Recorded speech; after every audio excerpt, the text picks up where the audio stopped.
Hello students. आज हमारा fifth chapter है योगा।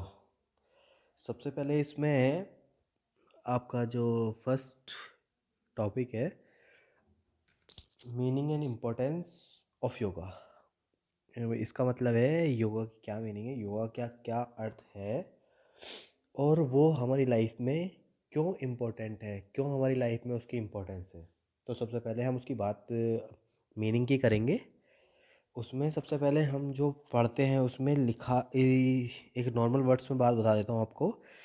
योग का अर्थ होता है नॉर्मल वर्ड में जोड़ना या मेल मिलाप करना, जिसे हम योग कहते हैं। इसका जो नॉर्मली वर्ड्स निकालते हैं हम, जो वर्ड्स होता है उसका अर्थ होता है कार्यों में कुशलता। हम जो भी कार्य करते हैं, जिस भी इच्छा अनुसार, जिस भी क्लैरिफिकेशन उसका देते हैं और कितना उसे अट्रैक्टिव बनाते हैं, उसका जो वो एक वर्क होता है, एक टाइम पीरियड होता है, उस टाइम पीरियड के लिमिट के अनुसार हम चीज़ें इतना इफ़ेक्टिवली जिस भी काम को करते हैं, उस काम को करने की जो टेक्निक होती है, उसके जो पूरे करने के तरीके होते हैं, उसे हम योगा से जोड़ते हैं।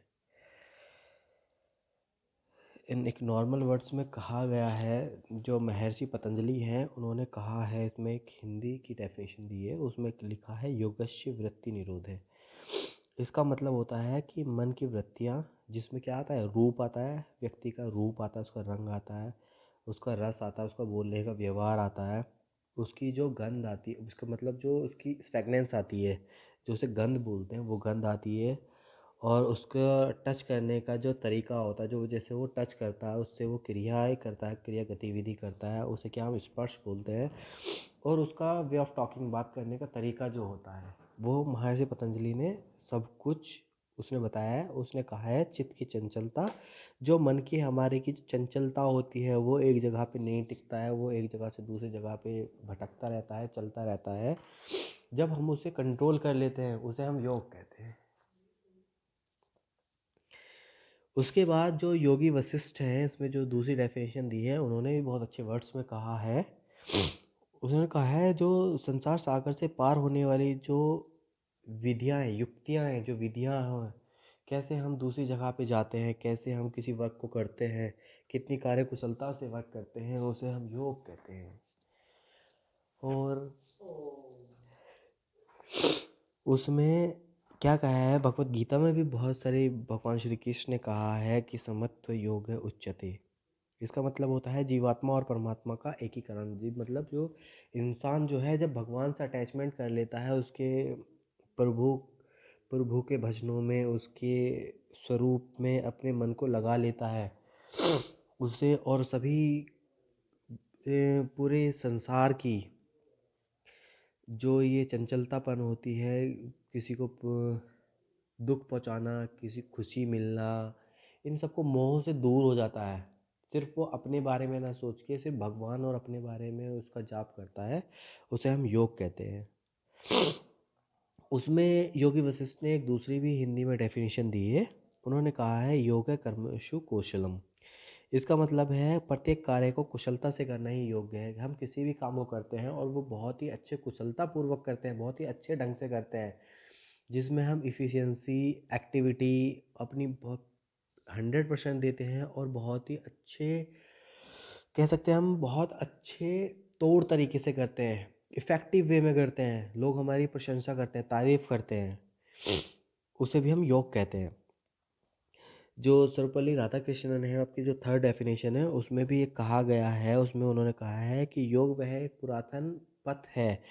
इसका मतलब है योग एक ऐसा वे है, एक एक ऐसा वे, एक ऐसा रास्ता है जो इंसान को अंधेरे से रोशनी की तरफ ले जाता है, जो अच्छाई बुराइयों से अच्छाई की तरफ ले जाता है, उसे हम योग कहते हैं। अब उसके बाद दूसरी बात करेंगे हम ये योग का महत्व, इम्पोर्टेंस ऑफ योगा। इसमें आपका सेकंड है, इसमें ही मीनिंग के बाद इम्पोर्टेंस ऑफ योगा, कि योग का क्या महत्व है। सबसे पहले है इसमें एक्टिवनेस। ठीक है, हम कैसे एक्टिव रह सकते हैं, एक्टिवनेस कैसे बना सकते हैं, कैसे हम किसी कार्य को बहुत अच्छे तरीके से करते हैं और बहुत सारे योगा के पोस्चर करके हम कैसे कैसे डिफरेंट डिफरेंट बॉडी पार्ट्स को कैसे एक्टिव कर सकते हैं और उनसे क्या ऐसा अट्रैक्टिव वर्क ले सकते हैं जिससे योगा के पोस्चर करने के बाद क्रिया इनके पोस्चर करने के बाद हम अपने वर्क को कैसे इफ़ेक्टिव अट्रैक्टिव बना सकते हैं। ठीक है, ये हमें योग ही सिखाता है। उसमें होता है फ्लेक्सिबिलिटी इन बॉडी। उसके बाद है फ्लेक्सिबिलिटी इन बॉडी। हम कैसे फ्लेक्सिबिलिटी इन बॉडी, ठीक है, इसके बाद है फ्लेक्सिबिलिटी इन बॉडी। हम कैसे हम अपने कार्य को मतलब कैसे हम योगा पोस्चर के अकॉर्डिंग अपनी बॉडी को फ्लेक्सिबल बना सकते हैं। अलग डिफरेंट डिफरेंट जो पोस्चर होते हैं उन्हें हम कैसे कर सकते हैं और अपनी इच्छा अनुसार जैसे हम चाहें जोड़ो जो हमारे बॉडी के जॉइंट्स होते हैं कैसे हम उसे डिफरेंट डिफरेंट वे में मोड़ सकते हैं। हम अपनी इसके अकॉर्डिंग हम अपनी बॉडी में क्या है हम क्या करते हैं फ्लेक्सिबल अपनी बॉडी को इतना बना लेते हैं कि हम हमारा जैसा मन करता है हम उसके अकॉर्डिंग अपनी फ्लेक्सिबिलिटी को डेवलप कर लेते हैं। उसके बाद है जो थर्ड है increase in strength and endurance. इसका मतलब है कि कैसे योगा के द्वारा जो शरीर के अंग होते हैं जो शरीर के बॉडी पार्ट होते हैं उसकी कैसे हम उसमें क्या कर सकते हैं वृद्धि, मतलब उसको कैसे हम वृद्धि को कहते हैं कैसे हम अपनी बॉडी के पार्ट को स्ट्रॉन्ग बना सकते हैं, स्ट्रॉन्ग और उनकी जो कार्य करने की क्षमता होती है जो उनका वर्क करने का जो प्रोसेस होता है जो हम वैसे हार्ड वर्क करते हैं कैसे हम अपनी हार्ड वर्किंग को कार्य क्षमता को विकसित कर सकते हैं, कैसे हम अपनी एंडोरेंस शक्ति को अंदर बॉडी पार्ट की जो स्ट्रेंथ वो शक्ति होती है सॉरी कैसे हम अपनी बॉडी पार्ट की मसल्स को स्ट्रॉन्ग बना सकते हैं और किसी भी काम को एक हम लंबे टाइम तक या बहुत जल्दी कम टाइम में एक ज़्यादा टाइम एक बड़े काम को अपनी अट्रैक्टिव बॉडी कार्य करने की क्षमता के अकॉर्डिंग उस काम को कैसे कम टाइम में कर सकते हैं। योगा के द्वारा हमें ये बताया जाता है, हमें ये पता चलता है। उसके बाद है इंटरनल ऑर्गन्स, जो बॉडी के अंदर वाले इंटरनल पार्ट में जो पार्ट्स होते हैं जो हमारे लिए जो हमें बाहर से दिखाई नहीं देते हम उसको कैसे योगा के द्वारा उनको पॉजिटिवली स्ट्रॉन्ग बना सकते हैं। जैसे फॉर एग्जांपल जैसे हम अपने लीवर्स को और जो हमारी आंतें होती हैं वेन्स होती हैं जो हमारा लीवर होता है जो हमारा खाना पचाने का डाइजेस्टिव सिस्टम है उनके छोटे अलग अलग डिफरेंट डिफरेंट पार्ट्स होते हैं कैसे हम उनको स्ट्रॉन्ग बना सकते हैं। नेक्स्ट है आपका इसमें हेल्पफुल इन डाइजेस्टिव प्रोसेस। कैसे मैंने अभी आपको बताया कैसे हम जैसे खाना खाते हैं उसमें जो हमारा डाइजेस्टिव सिस्टम है कैसे हम उसको स्ट्रॉन्ग बना सकते हैं। योगा हमें ऐसी डिफरेंट डिफरेंट वे में डिफरेंट डिफरेंट ट्रिक बताता है कि कैसे हम अपनी जो खाना खाने के बाद जो पचाने वाली प्रोसेस होती है जैसे हमें उसके बाद हमें बॉडी के डिफरेंट डिफरेंट पार्ट्स को एनर्जी मिलती है कैसे हम उसे स्ट्रॉन्ग बना सकते हैं। ठीक है, उसके बाद है care and prevention of diseases and injuries. इसका मतलब होता है हिंदी में कि कैसे हम जब हमें चोट लग जाती है या हमें कोई बीमारी हो जाती है उससे हम कैसे हम उसे बचाव कैसे हम उससे बच सकते हैं और अगर हमें वो बीमारी हो गई है तो कैसे हम उसका ट्रीटमेंट कर सकते हैं। योगा हमें वो भी बताता है ए लाइक एग्जांपल जैसे हमें बहुत सारे हार्ट की प्रॉब्लम हो जाती है हमें सांस वाली अस्थमा की प्रॉब्लम होती है हमारा बैक पेन हो जाता है हम कैसे डिफरेंट डिफरेंट योगा पोस्चर से डिफरेंट डिफरेंट वे में कैसे हम आयुर्वेदिक दवाइयों की वजह से जड़ी बूटियों की वजह से हम कैसे इससे रिलैक्सेशन पा सकते हैं। ये सभी कुछ इसके अलावा जो है जो शरीर की जो फ्लेक्सिबिलिटी की जो चोटें होती हैं उन वो कैसे हम उससे कम कर सकते हैं। ठीक है, और इसके बाद है जो है इम्प्रूवमेंट इन कंसंट्रेशन। ठीक है, कंसंट्रेशन ये होता है इसका मतलब होता है कि कैसे हम कंसंट्रेट कर सकते हैं किसी भी एक वर्क पे। योगा के पोस्चर्स के बाद या योगा करने के बाद कैसे हम जो हम अपने मन को एक जगह पे क्या स्ट्रॉन्ग बना लेते हैं। किसी भी काम को अगर करते हैं सिर्फ उसी में लगाना चाहते हैं तो इम्पोर्टेंस, ये योगा हमें, योगा की ये इम्पोर्टेंस है कि हमें ये बताता है कि किस योगा की कुछ पोस्चर, कुछ योगासन, कुछ क्रियाएं, कुछ प्राणायाम, कुछ योगिक क्रियाएं करने के बाद कैसे हम उस चीज़ पे कंसंट्रेट कर सकते हैं, अपने माइंड को सिर्फ उसी जगह पे कैसे लगा सकते हैं। उसके बाद है नेक्स्ट है इसमें control on mind and emotions.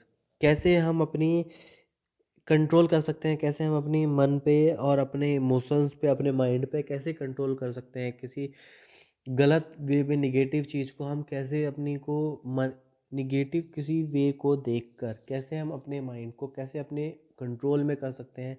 कैसे हमारे बॉडी पार्ट को हम कैसे उस पर कंट्रोल में लाया जा सकता है, वो सभी हमें योगा बताता है। उसके बाद है हेल्पफुल टू रिलीज स्ट्रेस। कैसे हम अपने जो परेशानियां, जो हमें तनाव होता है, जो हमें स्ट्रेस होती है, उससे हम कैसे बच सकते हैं। ठीक है। इसके बाद है इंटरनल पेसिस। इसका मतलब होता है कैसे हम अपने मन ही मन में, मन को अपने कैसे शांति दिला सकते हैं, कैसे हम उसे शांत रख सकते हैं। ठीक है। और उसमें बहुत सारी दिखाई हैं, और जो मेन है इसमें वो है फिजिकल प्योरिटी। जो 12th है आपका, फिजिकल प्योरिटी में क्या होता है, इसमें ये बताया है कि हम कैसे योगा की विभिन्न विभिन्न पोस्चर, योगिक क्रियाएं के द्वारा हम कैसे बॉडी के कैसे अपनी बॉडी की को क्लीन अप कर सकते हैं। जैसे हम इसमें बताया गया है षटकर्म के द्वारा हम अपनी बॉडी को प्योरीफाई कर सकते हैं। ठीक है। और इसमें फिर नेक्स्ट इसके बाद बताया गया है स्पिरिचुअल एटीट्यूड। कैसे हम ध्यान की क्रियाओं को अपने मन की इच्छा के अकॉर्डिंग ध्यान लगाने का उस पर प्रयास करते हैं। कैसे हम किसी भी एक चीज़ पे फोकस कर सकते हैं, कैसे हम उसे कंट्रोल में कर सकते हैं। लास्ट है इसमें, कंट्रोल ऑन वेट। कैसे हम अपने बॉडी पे जो हमारा वेट जो है ग्रोथ अप होता रहता है, वो बढ़ता रहता है, हम फैटी हो जाते हैं, हम कैसे हम उसे कैसे रोक सकते हैं। ठीक है। उसमें योगा हमें एक ऐसी चीज़ें देता है बहुत सारी, जो लाइफ के लिए डेली लाइफ रूटीन में बहुत ज़्यादा इम्पोर्टेंट अपनी रखती है।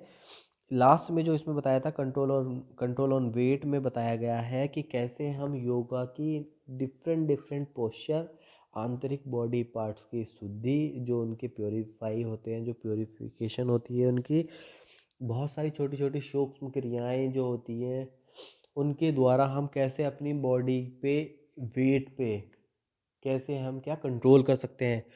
उसके बाद है इसमें एलिमेंट्स ऑफ योगा। उसके बाद इसमें एलिमेंट्स ऑफ योगा जो आपका सेकंड टॉपिक है, इसमें आपको नॉर्मली वो बता देता हूँ। इसमें क्या है, इसमें महर्षि पतंजलि ने जो एलिमेंट्स ऑफ योगा बताए हैं वो 8 बताए हैं। उनमें से जो मैं बता देता हूँ, उसमें है यम, नियम, आसन, प्राणायाम, प्रत्याहार, धारणा, ध्यान और समाधि। ठीक है। ये एक सिस्टमेटिक एक स्टेयर्स हैं, जिसके बाद एक वन बाई वन इंसान जो है, व्यक्ति जो है, पर्सन जो है, वो अपने बॉडी पार्ट्स को, अपने माइंड को बिल्कुल क्या एक जगह कंसंट्रेट करने में उनको हेल्प मिलती है। ठीक है। उसमें जो सबसे पहले बताया वो यम बताया है। यम जो है एक ये एलिमेंट्स ऑफ योगा की जो फर्स्ट स्टेयर है, और जो सबसे लास्ट है वो समाधि है। ठीक है। जिस जिस जैसे डायरेक्टली समाधि तक इंसान नहीं पहुंच सकता, ठीक है, इस उसी तरह से जो समाधि से पहले जो 7 स्टेज होती है, जो यम, नियम, आसन, प्राणायाम, प्रत्याहार, धारणा, ध्यान, इसके बिना जो है समाधि नहीं मिल सकती है, और समाधि से पहले इनको पार करना बहुत ही ज़्यादा ज़रूरी होता है। ठीक है। उसमें बताता हूँ इसमें क्या क्या होता है। जो सबसे पहले होता है यम। यम में हम जो हमारा इन्वायरमेंट होता है, जो हमारा समाज होता है, उसके उद्धार के लिए करते हैं। कैसे हम उससे बच सकते हैं, कैसे हम उससे उससे अप होके उससे कैसे अपने समाज को, जो अपना इन्वायरमेंट है, अड़ोस पड़ोस का जो माहौल है, हम कैसे उसे प्योरीफाई कर सकते हैं, उसे कैसे क्लीन कर सकते हैं। ठीक है। उसके बाद होता है नियम। ठीक है। नियम क्या होता है, नियम जो होता है हमारा वे ऑफ टॉकिंग, जो हमारा नेचर होता है, उसको क्लीन अप, उसको अच्छा बनाने के लिए किया जाता है। थर्ड होता है आसन। आसन क्या होता है? आसन जो है हम योगा के पोस्चर करते हैं वो अपनी बॉडी प्यूरिफिकेशन के लिए करते हैं, शरीर की शुद्धि के लिए करते हैं। उसके बाद है प्राणायाम, जो हमारी मन में जो हमने बहुत सारे नेगेटिव थिंग्स अपने माइंड में सेटअप कर रखी हैं, हम नेगेटिव थिंग्स को बार बार सोचते हैं, उनको दूर करने के लिए, उनसे उनको हटाने के लिए, अपने माइंड को क्लीन अप करने के लिए जो होता है वो प्राणायाम होता है। उसके बाद है प्रत्याहार, जो हमारी बॉडी के पार्ट्स होते हैं, ठीक है, उनको जो है अपने कंट्रोल में करने के लिए ये जो है प्रत्याहार को बहुत प्रत्याहार को करते हैं। उसके बाद है धारणा, ठीक है।